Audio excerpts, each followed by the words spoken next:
Hi, I'm Lee, and this is day 15 of me getting through Greenblood, my fourth attempt at doing so. Previously, we had met Elanor, seen visions of the future, and been told to go meet the elves, as it is Midsummer's Day the next day. So we're wandering through the forest, and we have three choices. We can hide, we can stop and look about us, we can call out that we're Eleanor's friends in search of the elves. And overwhelmingly, it was call out that you're Eleanor's friends. At one point, it was unanimous Eleanor's, and I think one person said, stop and look about you. So we turn to 109. If I can get to the page correctly. You call out loudly, I am a friend of Elanor, the lady of the forest. I come in search of the immortal elves. You feel rather unheroic calling out like this when you don't know whether anyone can hear you, but there is the nasty feeling that you might be struck by an arrow at any moment. You call out a second time, and this time, to your relief, you are answered. Turn to 120. Sometimes I wonder why just, unless there's more than one way to like 120, just make it a bigger block of text. You are surrounded by a circle of elves, all of whom seem to have appeared as if by magic. They look solemn, but not hostile. Their faces have the perfect beauty of unsullied youth, but their green almond-shaped eyes are like windows onto the wisdom of the centuries. Their skin is flawless pale green with a silvery bloom like grape bloom. Their long straight hair is the colour of rich red wine.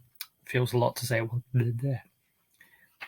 They seem not in the least surprised to see you. You wait for them to say something, but they seem in no hurry, so you tell them you are a friend of the forest and an enemy of the burners. Turn to 180. Your words seem to make no difference. The elves just stare at you.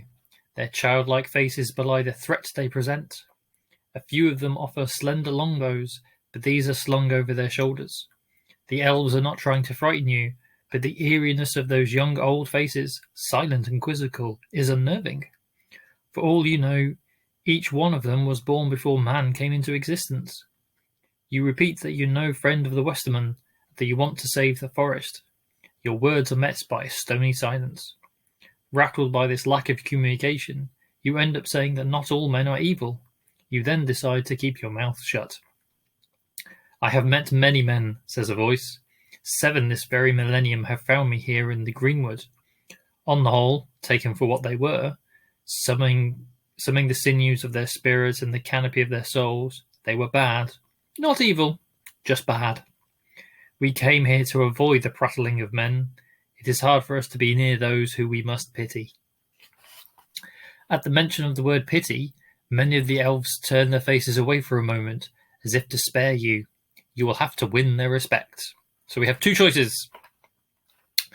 Will you apologise for making them feel uncomfortable by disturbing them in the greenwood? And we turn to 209. Or will you tell them it is they who are to be pitied, for the Westermen are destroying their forest as surely as night follows day? And turn to 219. So, we finally met the elves. I feel like we are progressing really well, which is lovely. But how do we react with them? Do we apologise or do we pity them?